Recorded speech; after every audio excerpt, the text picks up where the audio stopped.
भर भर के क्वेश्चन आते हैं, ज़्यादा क्वेश्चन आने की संभावना इनसे आपको पॉइंट लोड दे देगा, यूडीएल दे देगा, यूवीएल दे देगा, है ना। फिर दो वैल्यूएशन तो आई साल से ना, आई साल 2 से 3 क्वेश्चन पक्के हैं। तो मेंस के अंदर भी 100% क्वेश्चन आएगा, वो प्री के अंदर भी आएगा। ये प्री प्लस मेंस दोनों के लिए बता रहा हूँ। टेबल है ना, उसके अंदर वो 4 वैल्यू है, L/2 L 2L है ना, वो L/√2। ज़्यादा ध्यान ज़्यादा फोकस आपको इन टॉपिक्स पर देना है। Hello guys, welcome to my YouTube channel. तो आज अपन बात करते हैं अपने SSC 2024 के लिए मोस्ट इंपॉर्टेंट जो टॉपिक होते हैं, है ना। जैसे कि मैंने आपको बताया था कि मैं ऐसी एक वीडियो लेके आऊँगा मोस्ट इंपॉर्टेंट टॉपिक, यानी हर सब्जेक्ट के अंदर अपन ऐसे कौन से मोस्ट इंपॉर्टेंट यानी कि ओनली टॉपिक्स है वो अपन कर लें, यानी वो अपन को करना तो सब कुछ है बट उनके ऊपर अपन को ज़्यादा फोकस करना। तो मैं यहाँ पे हर सब्जेक्ट के लेके आया हूँ कि कौन कौन से इंपॉर्टेंट टॉपिक्स है, ठीक है। तो मैं यहाँ पे तीन चार चीज़ पहले बातें बताता हूँ आपको ना। यानी अगर मैं सी लिखूँगा तो उससे मतलब वो कंसेप्टुअल क्वेश्चन है और एन से न्यूमेरिकल है। तो एच फॉर हाईएस्ट है ना, उसका वेटेज है, फिर मीडियम, फिर लो, आप समझ जाओगे, ठीक है। सबसे पहले अपन बात कर लेते हैं BMC की, ठीक है। BMC एंड सिटी, इसके अंदर देखो उससे मतलब हाईएस्ट यानी कहाँ से क्वेश्चन ज़्यादा आते हैं। गाइस ये वीडियो आपको पूरी देखना, आपको बहुत ज़्यादा हेल्प मिलेगी। लास्ट में आप श्योर आप बताओगे ना। यानी जो हाई वेटेज का है, हाई वेटेज का देखो कॉन्क्रीट एंड सीमेंट। आप ये कॉन्क्रीट में यानी कि मैंने यहाँ पे वो सी लिख रहा है, सी का मतलब इसमें न्यूमेरिकल नहीं आता, इसमें ओनली कंसेप्ट वेज क्वेश्चन आते हैं, है ना। Concrete plus cement plus bricks, है ना, ब्रिक्स यानी कि ये दो ऐसे हैं जिसके अंदर हाईएस्ट नंबर के क्वेश्चन आते हैं, इनसे हाईएस्ट वेटेज है ये दो टॉपिक से, ठीक है। इसके बाद बात करते हैं मीडियम, जिनसे मतलब कम क्वेश्चन आते हैं बट कम आते हैं। मीडियम है जो है ना, टिम्बर हो गया, लाइम हो गया, अपना स्टोन हो गया, बिटुमेन एंड तार हो गया, है ना, और मोटार हो गया, है ना, और पेंट एंड वर्निस हो गया। इनसे मैं न्यूमेरिकल तो BMC में आती ही नहीं है वैसे भी, है ना। तो इनसे मीडियम लेवल के क्वेश्चन आते हैं, मतलब मीडियम लेवल के नहीं, मतलब मीडियम वो वेटेज के हिसाब से बता रहा हूँ ना। ज़्यादा क्वेश्चन आते हैं कंक्रीट सीमेंट एंड ब्रिक से। उसके बाद करते हैं जिससे कम क्वेश्चन आते हैं, है ना। ग्लास हो गया, टाइल्स हो गई, है ना, और आपका प्लास्टरिंग हो गया और डैम प्रूफिंग हो गई, ठीक है। इनसे कम क्वेश्चन आते हैं। गाइज आई होप आप समझ होंगे किस प्रकार से मैं एक्सप्लेन कर रहा हूँ। और ये मतलब इसमें न्यूमेरिकल नहीं आते, उन्हें कंसेप्ट हो जाते हैं। इनसे हाई वेटेज आता है इनका, है ना, ज़्यादा क्वेश्चन आते हैं, और इनसे मीडियम आते हैं, और इनसे कम आते हैं, ठीक है।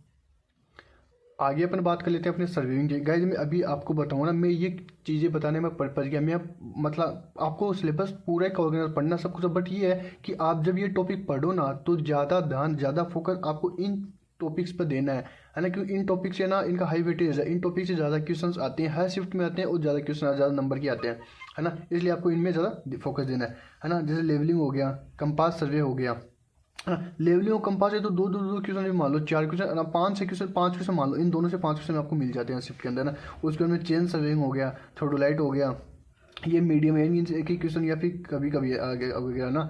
लीनियर मेजरमेंट हो गया, प्लेन टेबल हो गया, है ना, अपना ट्रेवर्सिंग हो गया, है ना, और टेक्योमेट्री हो गया, है ना। ये आप समझो, इनसे ना न्यूमेरिकल लेवलिंग से कंसेप्ट वाइज भी क्वेश्चन आ सकते हैं और न्यूमेरिकल भी क्वेश्चन आ सकते हैं। कंपास सर्वे से भी ना कंसेप्ट वाइज आ सकते हैं और न्यूमेरिकल क्वेश्चन आते हैं। गाइस ये चीज़ आपको बहुत ज़्यादा हेल्प मिलेगी, कहाँ से न्यूमेरिकल आते हैं, कहाँ से कंसेप्ट वाइज क्वेश्चन आते हैं। तो मैं ऐसे प्रॉपर वीडियो लेके आऊँ पूरी, है ना, बहुत इसके मेहनत लगी है, आप पूरा देखना, ठीक है। उसके बाद कर्व से ना कभी कभी क्वेश्चन आते हैं, है ना। तो ये इसमें ये आप देख लेना, ठीक है। उसके बाद करते हैं सॉइल मैकेनिक्स की। सॉइल मैकेनिक्स जो पहला चैप्टर अपना सॉइल प्रॉपर्टीज, है ना। तो वहाँ से क्वेश्चन खूब आते हैं, है ना। तो वहाँ से है ना न्यूमेरिकल भी आ सकता है और कंसेप्ट भी आ सकता है। उसके बाद कंप्रेसिबिलिटी, है ना, कंप्रेसिबिलिटी से ज़्यादा क्वेश्चन आते हैं। इसके अंदर कंसोलिडेशन हो गया, वो आप देख लेना, ठीक है। फिर सेलो फाउंडेशन से ज़्यादा क्वेश्चन, डीप से बिल्कुल भी नहीं आते, सेलो से आते हैं, डीप से कभी कभार ही आते हैं। उसके बाद करें ये गाइज प्री प्लस मेंस दोनों के लिए बता रहा हूँ, दोनों में ऐसा ही आता है, ठीक है। उसके बाद करते हैं मीडियम की। क्लेमिनोलॉजी हो गया, परमिलिटी हो गया, इफेक्टिव स्टेज हो गया, है ना, अर्थ प्रेशर थ्योरी होगी और शियर स्टेज होगा। इनसे मतलब एक क्वेश्चन ऐसे मान लो ना। फिर डीप फाउंडेशन और सॉइल एक्सपेंशन तो मतलब कभी बहुत साल हो गए इनसे क्वेश्चन आया नहीं है ना, वो बहुत कम क्वेश्चन आते हैं, ठीक है। आगे अपन बात कर लेते हैं, इरिगेशन हाइड्रोलॉजी से, ठीक है। ये बहुत इजी सब्जेक्ट है ना, मतलब थ्योरेटिकल भी है और वैसे न्यूमेरिकल। देख इरिगेशन एंड मेथड, ये हाई, इनसे ज़्यादा क्वेश्चन आते हैं। इरिगेशन मेथड होगा, वाटर रिक्वायरमेंट होगा फॉर क्रॉप्स के लिए, जैसे ड्रिप या फिर स्प्रिंकल, इन प्रकार से क्वेश्चन आते हैं, ठीक है। उसमें केनाल डिजाइन का, केनाल डिजाइन का क्वेश्चन तो एक क्वेश्चन आता है, वही साल आता है, टाइप पूछता है कि किस प्रकार केनाल ऊपर नीचे, उस प्रकार क्वेश्चन आता है, ठीक है। उसमें CPS थ्योरी होगी, सॉइल मॉइस्चर होगा, इनसे मीडियम क्वेश्चन मान लो ना। और वाटर लॉगिंग, है ना, और फिर क्रो ड्रेनेज वर्क, यानी कि ज़्यादा क्वेश्चन आने की संभावना इनसे आते हैं और इनसे मीडियम क्वेश्चन आते हैं, मतलब कम क्वेश्चन आते हैं, और इनसे एकदम से लो क्वेश्चन आते हैं। ये पूरा मेरा कंसेप्ट है, ठीक है। और इससे आप कंसेप्ट एंड से न्यूमेरिकल ये देख लेना गाइस, है ना। और है ना, आप ना सिर्फ पोज करके ना पूरा वीडियो उस प्रकार से देख लो, अगर आपके समझ में नहीं आ रहा तो, ठीक है। मत आई मीन ये पेज उस प्रकार से देख लो, ठीक है। उसका लो से है ना रिजर्वर हो गया है ना, और सेलवेज हो गया, इनसे कम क्वेश्चन आते हैं। आरसीसी की बात करें, आरसीसी अब ये इंपॉर्टेंट सब्जेक्ट है, इन पर ज़्यादा फोकस करना, ठीक है। आरसीसी में ना IAS कोड है 456, इनसे दब मतलब भर के क्वेश्चन आते हैं, है ना। इनसे मान के चलो IAS कोड, इनसे ना 4 से 5 क्वेश्चन है ना, इससे ही देखने को मिल जाएंगे। कंसेप्ट वाइज भी हो गया या फिर न्यूमेरिकल, मतलब कंसेप्ट भी हो गया फिर न्यूमेरिकल भी हो गया, ठीक है।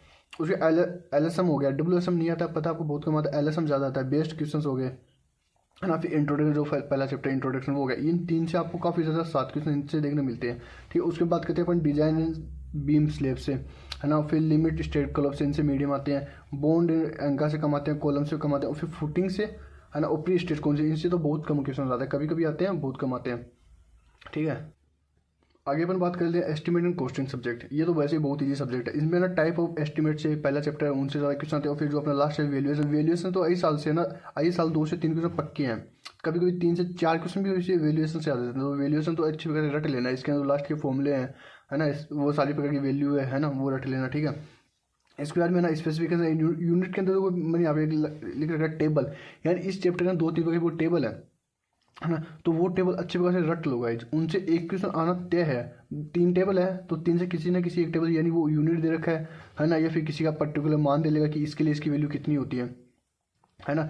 मतलब जैसे एक लेबर हो गया, वो कितने घंटे काम करता है पर डे के हिसाब से, वो 3-4 प्रकार की टेबल है, यूनिट हो गया, तो वो आप देख लेना, ठीक है ना। फिर रेट एनालाइज से, इससे न्यूमेरिकल भी आ सकता है, ये भी देख लेना ना, ये मीडियम है। मगर ये दो सब, इन दो से है ना ज़्यादा क्वेश्चन आते हैं, इनसे कम क्वेश्चन आते हैं, फिर इनसे ज़्यादा क्वेश्चन आते हैं।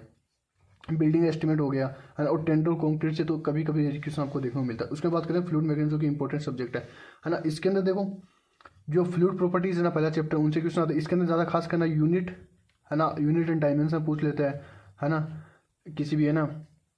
और विस्कोसिटी हो गया उस प्रकार से, है ना, और काइनेमेटिक विस्कोसिटी हो गया उस प्रकार से, और है ना, मतलब इसके अंदर न्यूमेरिकल वाइज भी ज़्यादा न्यूमेरिकल पे फोकस करना, वैसा या फिर कंसेप्ट वाइज, है ना, ठीक है। उसके बाद लेमिनार की, कभी कभी तो इतना ईजी आता है लेमिनार की, और टेबलेट की वैल्यू पूछ लेता है कि इस पे 2000 पे 4000 पे, वो वाला क्वेश्चन भी आ जाता है आराम से, है ना। और फ्लो टाइप रूप से हमेशा न्यूमेरिकल मान के चलो ना, तो न्यूमेरिकल आएगा वो वाले फॉर्मूले से, है ना। ये क्वेश्चन तो गाइस, इससे तो मेंस के अंदर भी 100% क्वेश्चन आएगा, और प्री के अंदर भी आएगा। ये चीज़ देख लो, फ्लो थ्रू पाइप से अगर फ्लूइड आ रही है तो इससे क्वेश्चन आता ही आता है, 100% आता है, ये आप देख लेना, ठीक है। इसकी चैप्टर को अच्छी प्रकार से कर लेना। आगे अपन बात कर लेते हैं जो लोल के, जब बेंची हो गई, और फायर ये वेयर एंड नोच हो गया, इनसे कभी कभार आपको क्वेश्चन देखने को मिलते हैं। आगे अपन बात कर लेते हैं इन्वायरमेंट इंजीनियरिंग की अपनी, है ना। जो हाई वेटेज की टॉपिक है उन वो कौन कौन से हैं, ट्रीटमेंट ऑफ वाटर हो गया, है ना, वाटर क्वालिटी हो गया, वाटर डिमांड हो गया, BOD एंड COD हो गया, है ना। ये क्या है, इसके हाई वेटेज के इनसे ज़्यादा क्वेश्चन आते हैं। अब अपन बात करें तो मीडियम लेवल के क्वेश्चन, मतलब मीडियम क्वेश्चन आते हैं ना। एयर पोल्यूशन से, नॉइज पोल्यूशन से, अरे हालांकि ये देखा जा रहा है कि लास्ट 2-3 सालों से ना, इनसे एक ही क्वेश्चन दोनों से आता है। तो एयर पोल्यूशन, नॉइज पोल्यूशन एक ही लास्ट टॉपिक है, उनसे 2-2 क्वेश्चन आने की संभावना है, बट इनसे ना एक ही क्वेश्चन, है ना। सॉलिड वेस्ट से कभी कभी, है ना।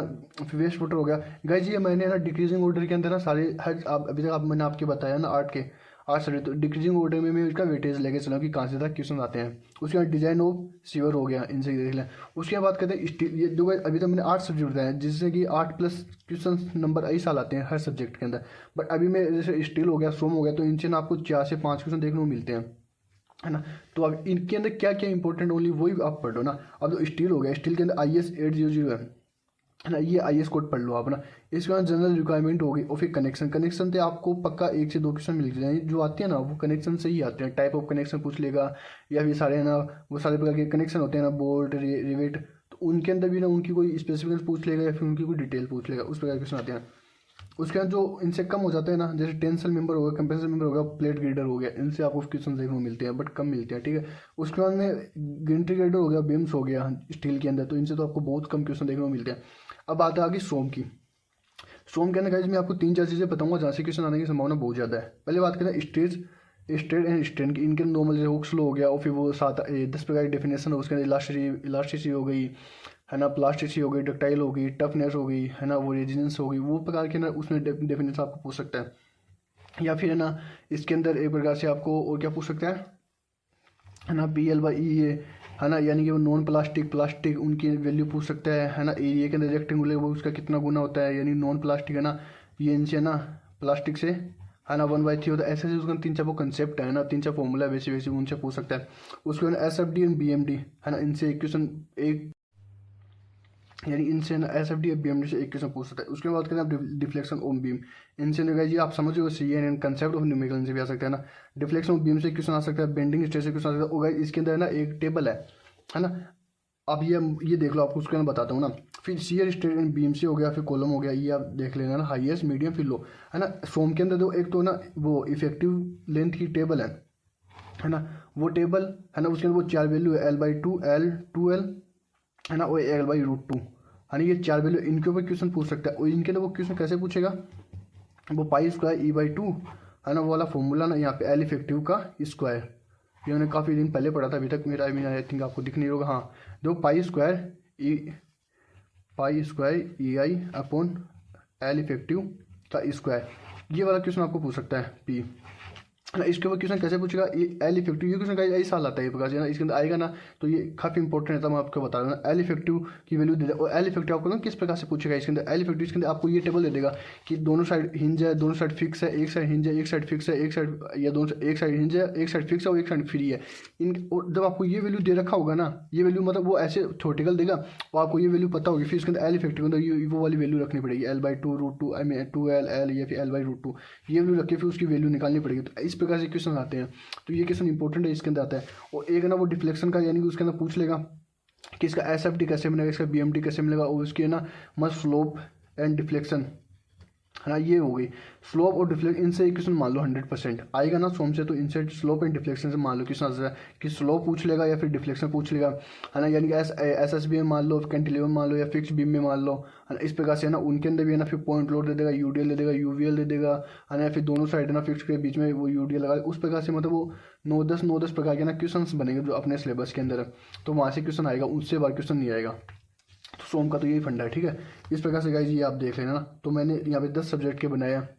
आई होप गाइज आपको ना ये वीडियो बहुत पसंद आई होगी। मैंने पूरा एक्सप्लेन कर दिया कि कहाँ से क्वेश्चन ज़्यादा क्वेश्चंस आते हैं, वो कहाँ से क्वेश्चंस को ना बस वही है, रिविजन करना है बहुत सारा, है ना। वो प्रैक्टिस करनी है और अपना जितना जल्दी हो सके ना सिलेबस तो गाइज आपको ना पूरा ही कंप्लीट करना है। सिलेबस तो आपको पूरा ही कंप्लीट करना है, अभी बता रहा हूँ। और टेस्ट सीरीज लगाना स्टार्ट कर दो ना। मैं हाफ थोड़ी तो जितने भी आपने पढ़ा है चैप्टर वाइज, वो टेस्ट सीरीज लगाओ, टेक्स्ट बुक से लगा सकते हो, ठीक है। उसके बाद मैंने सिलेबस पूरा करना है। बस जो मेरे बताने का पर्पज ये है कि इन पे ना ज़्यादा फोकस देना है ना। जो मैंने अभी बताया ना, उन पे ना ज़्यादा फोकस देना है ना, ठीक है। और आपको किस चीज़ पे वीडियो चाहिए वो मीन यहाँ पे कमेंट बॉक्स में बता देना, और मैं टेलीग्राम पे मैं लिंक डिस्क्रिप्शन में दे दूंगा। और आपको ना जो भी बुक चाहिए, बुक का PDF चाहिए, मैं टेलीग्राम में प्रोवाइड करता हूँ। वो गाइज प्लीज़ है ना चैनल को सब्सक्राइब कर दो। बहुत सारे है ना स्टूडेंट चैनल को सब्सक्राइब नहीं कर रहे हैं, है ना। और लाइक कर देना और शेयर कर देना, ठीक है। Thank you guys.